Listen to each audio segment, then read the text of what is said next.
hand switch. Until next time, heroes, may the power protect you. I did it again. Gosh dang it. Hello there, heroes. I'm the Orange Ranger, and welcome to another Tattooed Teenage Alien Fighters from Beverly Hills episode review. You may notice I'm using a handheld mic. My lavalier mic has died, unfortunately. I actually did a comic review before I realized that, so it only has onboard audio. Sorry about that, but I've got this, and I can still do these reviews until I can get that replaced. A common criticism of Power Rangers is that you don't see much of a response from the government or the military when space aliens are attacking the planet. That is a gap that this show is once again attempting to fulfill. Hello there, heroes. My name is Ranger Orange. Myself and my assistants, Agent Kaizoku and Agent Chomsky, will now be taking a look at the Y-Files.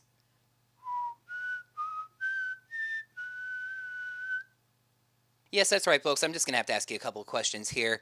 Have you made sure to like this video by clicking the thumbs up button right down below it?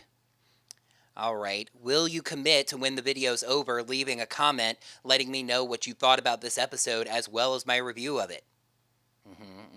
Now, you are obviously subscribed to the channel to see all of my videos, and you've also rung the bell, as they say, to get notifications set up so you're notified whenever I post a brand new video.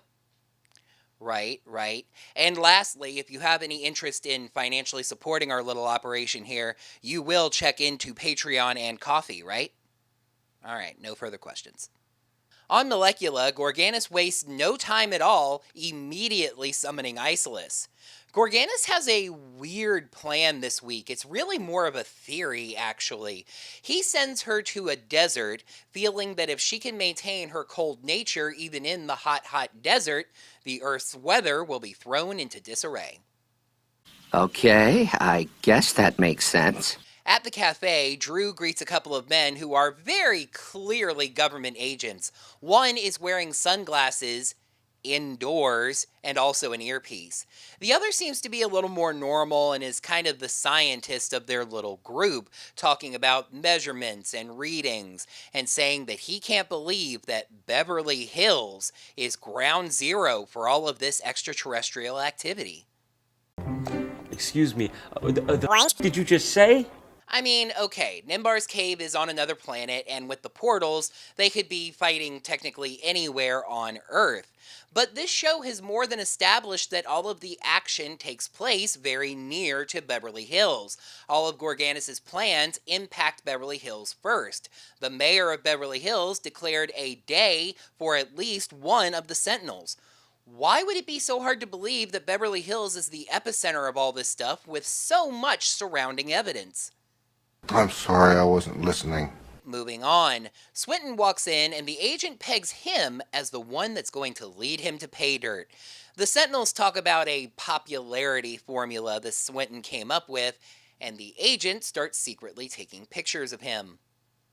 Now, we've been away from Isalus for like 2 entire minutes, so I'm sure some of you are deeply concerned that while she was off screen, Orion came back and destroyed her, or maybe she fell asleep. Worry not. Isalus is still out in the desert, freezing power lines. Who cares? Back at the school, Drew is ticked off because she was supposed to take a trip to Palm Springs with her aunt that weekend, but her aunt has told her that the trip's been canceled due to unseasonably cold weather in the desert. Swinton tries to cheer her up, but she's mopey and leaves. He's then approached by the agent from earlier. The agent is Dr. Peter Chapman, a plasma physicist working for the government. He gives Swinton his card, and my goodness, this card! Check this thing out! It's just words printed on a piece of white cardstock, if not just printer paper, and take a look at the address. P.O. Box 1, Washington, D.C., 00001. Now, ridiculous as this is, I did make sure to check, and while Washington, D.C. zip code is not 00001, it goes 20001 through 20043, the extended zip code after 20001 is 0001. And none of this should be confused with Kamen Rider 01 or Kamen Rider 001. He tells Swinton that he works for an elite offshoot of NASA studying space science and occasionally goes to meet young up and coming scientists, even possibly recruiting them. Swinton is thrilled, especially after the two discuss how similar they are. Dr. Chapman wants to talk more, and while Swinton suggests visiting the science club, Dr. Chapman would like to chat back at the coffee house. Of course, just as they go to leave, Swinton's tattoo flashes. He makes his excuses and says he'll meet Chapman at the coffee house later, then running into the bathroom into the portal. However, Chapman doubled back, scanning the bathroom with some kind of device, and says he's got them now. Nimbar tells the Sentinels about Isalus, and they wonder what she could be doing in the desert when she suddenly portals away. Nimbar and Swinton theorize that she might have been trying to change the weather, since a couple of degrees one way or the other can lead to disastrous results. This does not explain why she left, and they really don't, but my theory, what the show implies, is that it got a little bit too hot for her and she had to leave. I do have to admit I was tempted to use a little "it's getting hot in here" cutaway gag there. However, the last time I used a music gag like that and directly pointed it out, YouTube demonetized my channel. Hey YouTube, if you are watching this, I would like to discuss how I use clips and what I think is fair use and what you will allow for my channel to be monetized. I had somebody point out that me kind of thumbing my nose at Content ID when I used that Aerosmith clip was right before I got demonetized. So YouTube, if you are watching my videos and listening, please discuss this with me. The idea that Isalus had to leave due to the temperature is supported by an equally confusing scene on Molecula, where Gorganis raises Isalus's head almost seductively and says that she did not fail him. He then sends her right back. Chapman arrives at the coffee house Gordon set upon him due to the very nice car he drives. It was at this point that I realized the second agent has basically disappeared from the story altogether. Spoilers, we won't be seeing him again until the very end of the episode. Anyway, Chapman brushes Gordon off and meets Swinton, who was there waiting for him, even though Swinton said that he would meet the agent there. Get your f***ing story straight. Chapman decides to come clean to Swinton. He's not recruiting young scientists, he's investigating extraterrestrial activity. He's working with Project Blue Book, even literally pulling a blue book out of his suitcase. How silly and on the nose, right? Hey, guess what? Project Blue Book is real. Or at least it was. It was an Air Force study that started in the 50s of all reports of UFO activity to determine if there were any threats to national security. The study was ordered terminated in 1969, and while names and sensitive info have been redacted, you can actually read these reports through a Freedom of Information Act request. I guess even MPG was fascinated by that. Anyway, after all the reports in Beverly Hills, the government has reopened Project Blue Book, sending Dr. Chapman to investigate. Weirdly, Chapman doesn't really seem to center in on the fact that giant alien monsters are attacking the planet, just saying that he has evidence that leads him to believe that an alien has been in contact with between 1 and 4 people on Earth. He grills Swinton, feeling like he knows something, but Swinton is saved by the beep. A beep from the president, which would be Bill Clinton at the time. He asks Swinton to go talk to his friends while he waits, so Swinton fills them in on Chapman's intentions and tells them that he wants to tell Chapman everything. Earlier in the conversation, Chapman said that he is basically Swinton in 20 years. No, not literally, as possible as that is in a story like this, more metaphorically. He is what Swinton can become, plays his cards right, etc., etc. That bond makes Swinton want to share all this information with Chapman, but the tattoos cut off his chance. However, Chapman tells Clinton, who isn't voiced, that's just who the president was at the time, that he believes they have been contacted, and he is apparently the only person in Beverly Hills capable of seeing the 4 run into a bright light in the stockroom. Using his device, which by the way is called the Doppler Wave Emitter Energy Buffer, or DWEEB, he's somehow able to reopen the portal and step through. The Sentinels arrive, Chapman right behind them. The others think that Swinton told Chapman, but he insists that he didn't, and that makes sense, seeing as he didn't have a literal second to even do so. Nimbar uses his favorite phrase, "There's no time," telling the Sentinels that Isalus is back and indeed trying to change the weather, and he knows that because of reasons. The Sentinels transform and head out, Chapman psyched that he was right. The fight with Isalus is interesting because they work in a little bit of slow motion, which I think is a nice touch, and that is something that I am entirely unable to convey in a still motion screen cap. Cutting back to the cave, we get a nice little bit of unexpected backstory for Nimbar.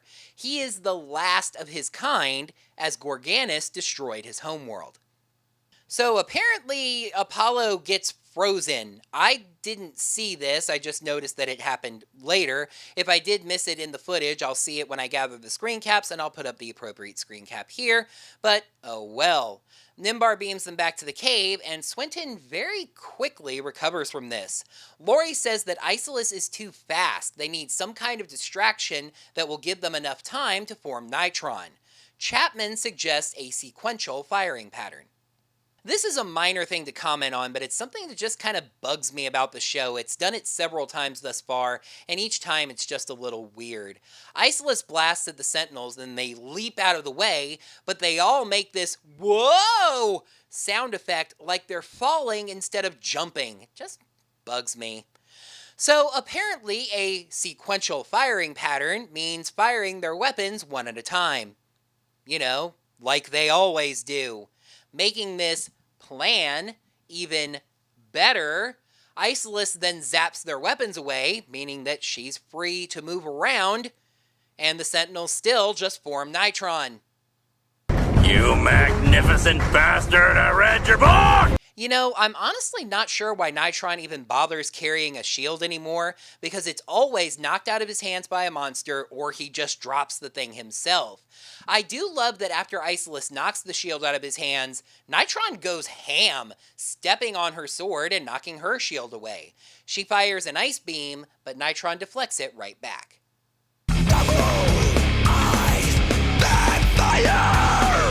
Nitron zaps her away, and I tell you what, I sure am glad we're done dealing with that ice hole.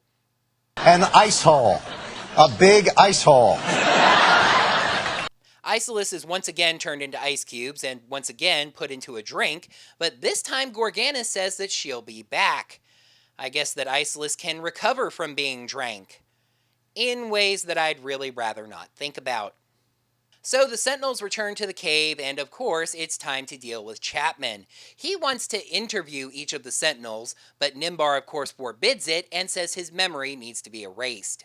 He begs for it not to be. He's a scientist. He cannot lose this incredible experience, and he swears not to tell anyone. Nimbar respects his thirst for knowledge, but this knowledge could put his Sentinels in danger. Chapman takes off, using the dweeb to open the portal again. Nimbar tells Swinton that he has to go after the man and he needs to erase his memory, since he's the only one that Chapman will let get close enough. They go back to the cafe and see Chapman talking to his fellow agent, who then leaves. Figuring that it's too late, Swinton gives the memory fader to the others and goes to see what Chapman told the agent. Chapman explains that he had to run back because the agent was expecting him to return, and taking too long would have been suspicious. He told the agent that it was just a malfunction of his dweeb, there was nothing to report. He then gives Swinton the dweeb. Swinton now owns a device that can generate portals to Nimbar, and all of his data on the Beverly Hills case, swearing that he won't tell, and begging to be allowed to remember. Swinton agrees, but then Gordon walks up behind Chapman and zaps him. He looks at his watch and says that he has to go and leaves. Swinton is upset, feeling like he finally had a friend who understood him. The others explain that this was for his safety too, and while they don't necessarily get Swinton, they'll be proud to say that they knew him before he got successful. Let's read the signs and see if I can make any sense of the morals of this show. Episode 17, The Y Files. Pros, Dr. Chapman is well characterized, nice development for Swinton, and realistic portrayal of government investigation. Cons, Gorganis' plan didn't even start to make sense, Isalus was kind of boring, and let the guy remember. This episode felt written around a core idea that didn't really support an entire episode. The Y-Files gets 3 signs out of 5. For all the guests this show has had, I think that Dr. Chapman, played by James A. Watson, a character actor who was in several soap operas, as well as the movie Airplane 2, the sequel, was one of the better ones. He came across as really genuine, hitting all of his character notes really well. Friendly scientist, serious investigator, and above all, espousing the value of knowledge to science. This was another strong focus episode for Swinton, who's quickly becoming one of the stronger characters on the show. The moral, for standard lack of a better term with this show, was that geeks can be cool, with Dr. Chapman as the primary example. Swinton had nice excitement about seeing someone like him in a position of success, the concern about him finding out the Sentinel secret, and sadness that Chapman had to forget it and thus he lost that friendship. I mentioned this right from the start, but it's nice for a story like this to realize that, yes, the government is going to get involved when giant space alien monsters are attacking the Earth. It took Power Rangers until Lost Galaxy to see any sort of organized military response to monster attacks. These shows often seem to exist within bubbles, where, at best, the situation is the purview of some secretive government organization that manages to keep the greater government out of things. Hey, aliens are attacking the Earth, and yes, the government is paying attention, even reopening a closed investigation. Gorganis' plan this week really seemed more like an experiment. Let's toss Isalus into the desert, and hey, if she survives, it might mess up the planet's weather. The Sentinels really seem to take this far more seriously than Gorganis was. I do kind of like Gorganis experimenting, trying different things, seeing what might work for a future plan. I just didn't like that Nimbar painted this as his serious plan. Just have Nimbar realize that Gorganis was experimenting and saying, hey, let's nip that in the bud. The story element of someone else having knowledge of the Sentinels has been used several times. The memory fader has been mentioned in at least 4 or 5 different episodes. But it feels like it's now time for a subversion of that. I think Dr. Chapman would have been the perfect character to be allowed to remember the Sentinels. He gave up all the evidence, and without it, who would believe him? I mean, except the giant monsters and the Sentinels, there's pretty wide evidence of that, but that actually just makes my case too. We know there are aliens on Earth. The Sentinels just fought one. Summing things up, I feel like this episode and a few others in this show operate with this sense of misdirection. We think we understand where the story's going, but it twists a little bit right at the end. Right at the end of this episode, Swinton goes from having a friend and perhaps even a mentor to, no, your mentor doesn't get to remember, but hey, you have sort of friends. Weird and kind of hard to understand, but certainly not boring. Before I preview the next episode, there's a question I want to throw out to you heroes. When I mentioned that I was going to be wrapping the series up for the moment at episode 18 before returning to Beast Morphers, I had several people say that I should try to get the series to episode 20 before we transition back to Power Rangers. Nice, even number, I guess, the halfway point of the series? I wasn't even considering it really wasn't that important to me. But then when I watched this episode, I realized that episode 20 is the end of this disc, and that kind of makes me want to try it. I will not delay Power Rangers Beast Morphers episode reviews to get to episode 20 of this show. Seriously, that would just be ridiculous.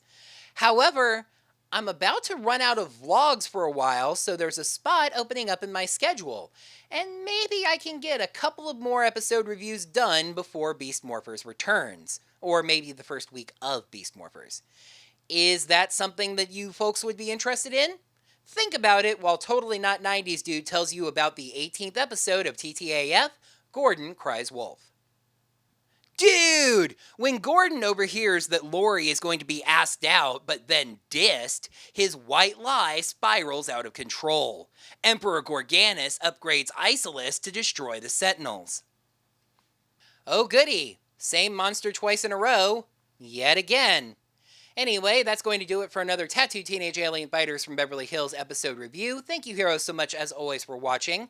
Now that the video's done, you can let me know down in the comments what you thought of this episode, as well as my review of it. Until next time, heroes, may the power portals protect you. And I have this until I can replace the wireless. My lavalier mic has died. That's another one that's... Gosh. Hello there, heroes. My name is Ranger Farts. Swinton and Swinton tells the other Sentinels about everything with Chapman. Yeah, that tape went way off the rails. Using his device, which, by the way, is called the... They beam back to the cave, and Apollo is Swinton. Lori, this time Gorgana says that she can be revived and used again. Swinton agrees, but then Gordon walks up behind Chapman and zaps him. Let's read Donk.